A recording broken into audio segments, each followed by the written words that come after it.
You can rise stronger than ever and move forward towards your desires, even if you have failed many times in the past. Welcome to the Mastering Mindfulness Institute. Here, we explore how food can become your greatest teacher and your body can become your wisest guide. I'm your host, Gina Warfel, helping you build a deeper connection with your food and body. Let's begin our journey together. Hey, welcome back. What do you do if you have failed so many times that you're afraid of doing anything else because you might fail again? I know it can be really tough if you've done diets or health programs, or you've tried other things, or you've tried moving towards any goals at all, and you've let yourself down. It can feel so disheartening when you lose that self-trust that it can be kind of paralyzing to even want to take a step in another direction and move towards any goals, or even get excited because you might let yourself down again. I know that fear of failure can be really paralyzing, and I want to unpack what that is and how can you rise stronger than ever and move forward towards your desires, even if you have failed many times in the past. This won't just be an inspirational conversation. I want to show you about why those fears are there, what's underneath them, and discovering what is the core root of those fears, and then also how to think differently so that you can start to get new results. Because it was really tough for me when I was constantly getting motivated again and again with a new plan or new goals or new motivation, but then I would follow the same pattern and let myself down. One of the key components that I realized was that I did actually need to do things differently in order to get new results. So I want to share with you how I started thinking differently, what I started doing differently that made a really big difference. So if you've been feeling a little paralyzed in inaction, don't worry. We're going to talk about how to move forward in a way that feels safe, maybe in your comfort zone, maybe out of your comfort zone. But let's get started with, how do you find what the root is of why do we get so paralyzed? And I think it's because we are actually terrified of failing all the way back from our childhood. If you think back to the early days, actually many of our years, starting from preschool, kindergarten, throughout elementary school, throughout middle school, throughout high school, throughout college, all the years that our brains were developing and learning, how do I fit in the world? How do I do good? Your brain is just learning and developing and growing. And what we base our learning on is, do you do a good job? And if not, you get that, big red slash from the teacher that's like, this is wrong, this is wrong, this is wrong. And if you ever got a bad grade and you had a parent punish you that you didn't do well, or maybe you were on a sports team and you didn't do well, it can be disheartening, it can be humiliating. And there's a really deep core thing that I didn't do good enough, so I must not be good enough. And maybe you could pause right here and just feel that for you. Does it feel like in your body, in your heart, that if I fail again, I won't have done good enough, and that means I'm not good enough? And I can just feel that in my body. I absolutely have felt all of those feelings in many different ways in different situations. So think about that as being a young child where you're receiving all this information that if I don't do good enough, that means I did something wrong, and that means I'm not good enough as a person, as a human being. Sometimes we look at our fears as not a big deal, but if you peel back the deeper layers and you feel at the core deep level that my fear of if I fail, I won't be good enough is ooh, that hurts. That is from a core identity piece. Now, is that true? No, it's actually just what we learn from constructs in our society of we want you to do a good job and get the good grade and get the good job and do all this stuff right. It's not actually reality of what makes you a good enough person, but we do believe that because it's been so ingrained in our minds and our brains. Part of it is a relearning that if I fail, it doesn't change my inherent self-worth. That takes some unpacking, some reprogramming, some deconditioning about what we learned. And so I know that goes deep. It might not be as simple as a simple decision. So how does that show up in our lives? Well, we might look at that deep fear without awareness of it and just know, ooh, I don't know, I might mess up again. And how does that How is that? What does that look like in our lives? It tends to look like, that won't work for me. Or, there's a chance that I might not stick to that. That could be true. That could be totally true. But it's kind of like the surface level of like, I don't know if I have time. I don't know if that'll work for me. And what that does is it's a really beautiful way to protect ourselves from the vulnerability that there's a chance that if I do this, I might not be perfect. So perfectionism is really a protection. If I don't have to put myself out into the world, whether it's me creating this video, right? It's like, or this podcast. It's like, if I create perfectionism around it, that, well, it might not be perfect, or it might not be valuable, or it might not whatever, that perfectionism can keep me safe from having to ever do it and get uncomfortable. And the same thing with our health, or with trying a new program or trying a new thing, is it feels very safe to say, that won't work for me, or I actually just don't have the time right now. It's helpful to understand what is underneath in the deeper fears. And so when we go one layer deeper, it's, if I do this and I mess up, or I choose to quit, or I do it and I realize it's not the right thing for me, that means I failed. If I failed, that means I did something wrong. If I did something wrong, I didn't do a good enough job. And if I didn't do a good enough job, I'm not good enough. And that's really scary to feel inside of our bodies. It can be absolutely terrifying. So if you feel that in your heart and in your body, if that feels true for you, part of that is just to acknowledge the younger part of you that is young and that's innocent and wants to do good enough, and that's probably a bit scared. And so for me, I can almost feel the younger version of me that just wants to do good enough, that wants to be loved by other people, that is maybe deeply afraid I won't be good enough, I won't have friends. And I'm just like, oh, I feel that fear. Yep, I can feel that. That's scary. I'm here for you. And I can also say to her, I'm not leaving you. It's okay. It's okay. I can just feel that younger part of me that's in there, that's in my heart. And I can feel the origin of where this really deep fear of I won't be good enough comes from. And so that protection is really sweet. But if you think about it, those fears are protecting us from what we've basically already got, which might be, I'm unhappy in my current situation.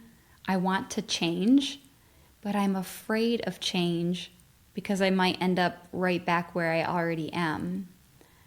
But it's kind of funny because the risk is, oh, well, I'll be right back where I already am. So part of the question is to ask and get really honest, are my desires meaningful enough that it's worth that I might risk just being where I already am? Or do I not want to take a chance and I just want to stay where I am? But sometimes that's hard if you're feeling unhappy with where you are. I remember hearing this quote. It was actually from the movie Eat, Pray, Love, where she said, "We settle for misery because we're so afraid of change." And I think about that going out into the unknown is so scary that we'd rather sit within our own misery than make a change. And so it can be helpful to feel, are my desires bigger, more meaningful than the fear that I have of what if I end up kind of right back where I am? I'm already there. So why not just step outside and explore what's out there? I actually love, one of the things that really helped me when making a change is this quote from the book Time Machine from my dear friend Chris Crone. And he said, when you make decisions based on what you already know, you'll get more of what you already have.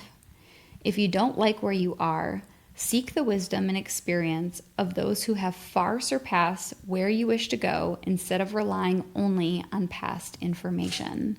So now's the time where if we're feeling paralyzed in inaction and we don't want history to repeat, part of that is to start thinking differently and doing things differently.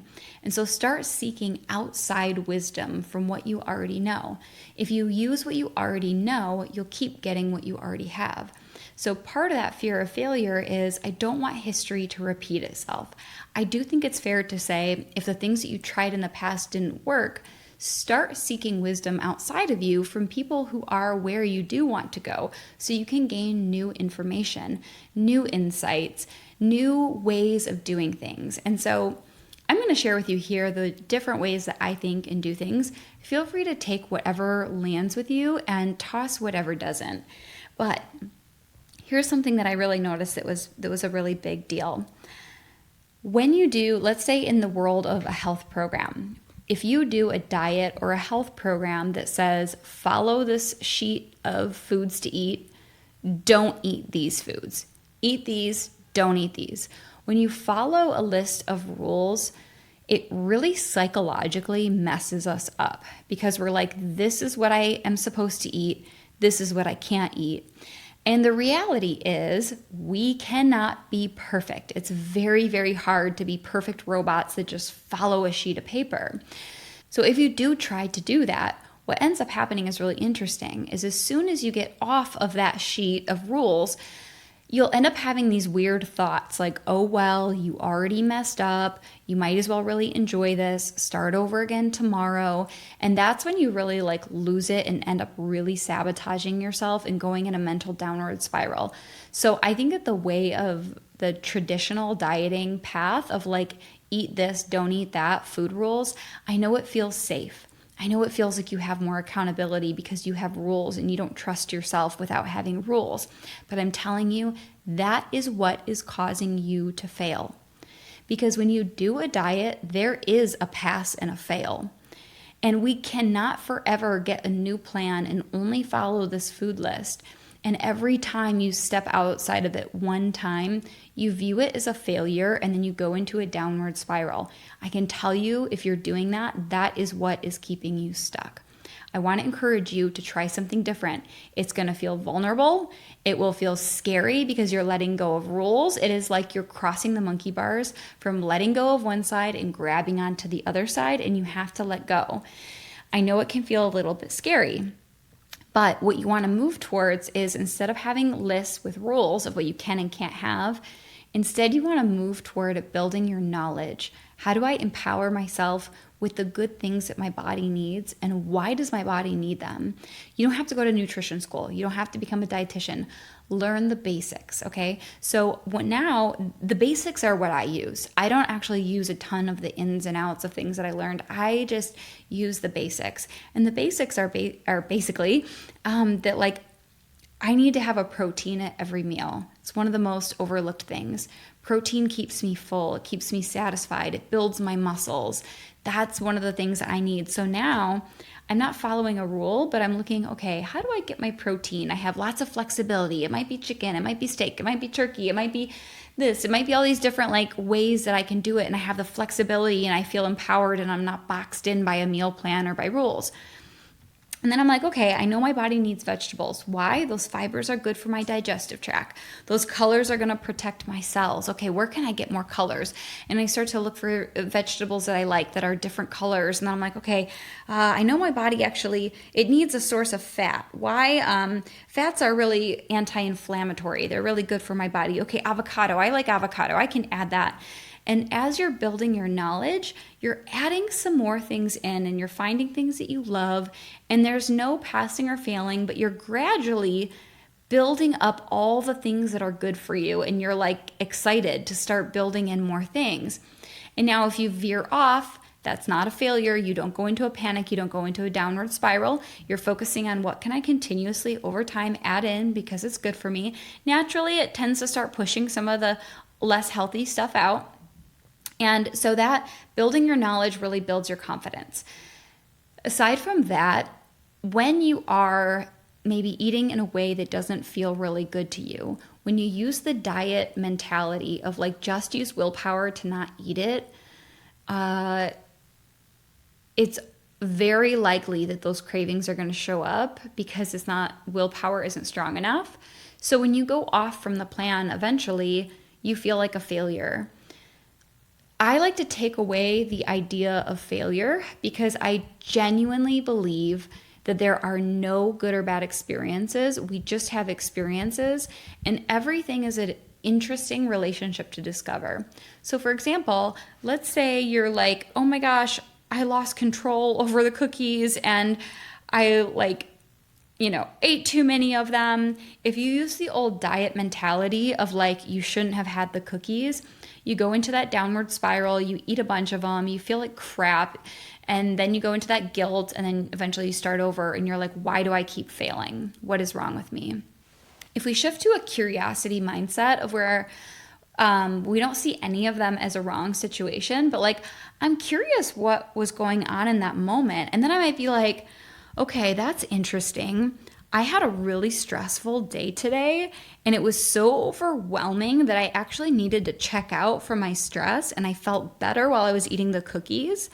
Or, man, you know what? I was feeling like really alone today. I was feeling really lonely, and oh my gosh, this is the same recipe that my mom used to cook when I was little, and I felt so loved by her. And so that helped me feel love when I was alone right now. So this isn't a failure. It's teaching you about yourself. It's informing you about this dynamic in this relationship. Now that's empowering. We don't ever change and build confidence by using willpower. Where the medicine is understanding this connection and this relationship. That's when we can actually do something about it from a meaningful place. So now I'm looking at this with curiosity and with love and saying, what is this feeling that it's giving me right now? Wow, I was feeling really alone, and it helped me connect to that feeling of love from my mom. Or I was feeling so overwhelmed and stressed that this was the first time today I actually felt pleasure for a moment before the guilt came in. If I were to rewind, this was the first time. Now I can feel grateful for this moment. I can actually see the perfection in this moment. This cookies, maybe 10 cookies, was actually serving a purpose for me. Then when I see what the purpose is, then I can start to explore and say, wow, that love that I felt from that cookie, I wonder how I could feel that love and build that sense of love within myself. That's what we do in Mastering Mindfulness. How do I start to become my own inner resource for the thing that I'm actually seeking? Wow, my nervous system was so overwhelmed from the stress that I had today. I wonder where I can start bringing in more pleasure earlier in my day, or regulating my nervous system before it gets overflowed with stress that I have to check out. It's okay if I check out. That was actually a helpful situation. So in order to move forward, it's to move towards the thing that you're afraid of. We're so stuck in terror of failure because it will mean that I'm not good enough, when all along, these difficulties have just been mislabeled. They're here to teach us about ourselves. I learned so much about myself when I let go of my judgment and stopped seeing it as a failure and started saying, how does this make me feel? And what am I really needing? And that was so hard for me because I went to school to be a dietitian where they didn't teach us about understanding this deeper relationship between ourselves and our food and how to actually discover it. So when you see that as a failure, you keep yourself from learning the wisdom. It's not a failure. It's just an experience that is full of wisdom about yourself. Now, food becomes a mirror for showing you how you're feeling, what you're really needing, and you don't actually need to take the food away. As you are providing yourself the things that you're needing from the food, as you're learning, it's a process, it's a learning process, the natural need for food to provide it will go away. And this is true healing. This is like true deep healing the relationship with food, is respecting that it is providing something that I'm needing. And I might also explore, how can I do that for myself? Willpower is not deep healing. Avoidance is not deep healing. So I understand that I know it's not your fault if you have been doing the avoidance method. It's not your fault because it's all that we're given. A lot of people don't know that there's another option other than just avoidance and willpower. We don't know that this exploration even exists. So I have a lot of compassion if there's so much fear because this didn't work. And I understand, I've been there, this never worked. But you also don't have to stay stuck. If you're really wanting life to change, if you're wanting things to be different and you have these deeper desires, you don't have to be paralyzed in inaction, but start viewing things a little bit different. Shift the lens that this isn't bad, it's not a failure. This is actually just an experience, and I have so much to learn. And I know it sounds cheesy and cliche, but there are no such things as failures. There are just experiences that we learn from, that we have. There are no failures. Because here's the thing, every moment that looks like a failure actually is providing a benefit, whether it's love, nervous system regulation, and it's when we understand, we can look at it through the lens of gratitude, that's when we'll actually know what we're needing and life will change from a core permanent level. Those are the students who I see, the ones who use, the people who, before they were my students, when they would use like diets and programs, they were constantly passing, failing. And I had many students who have said, I just can't fail again. But when you shift and when you see it this way, you realize there's no more on and off. There's no more passing and failing. It's what does my body need? Can I build that knowledge around the nutrients and the things that my body need? Can I start bringing those in? And then through the difficulties that arise or this relationship that I have with food, can I explore it with loving curiosity? And from there, the only place you have to go is growth. Learning what you need, building more trust. Learning what you need, building more trust. Then you naturally start building self-love along the way. Because you realize, oh my gosh, I wasn't destroying my body with cookies. I was doing something for myself.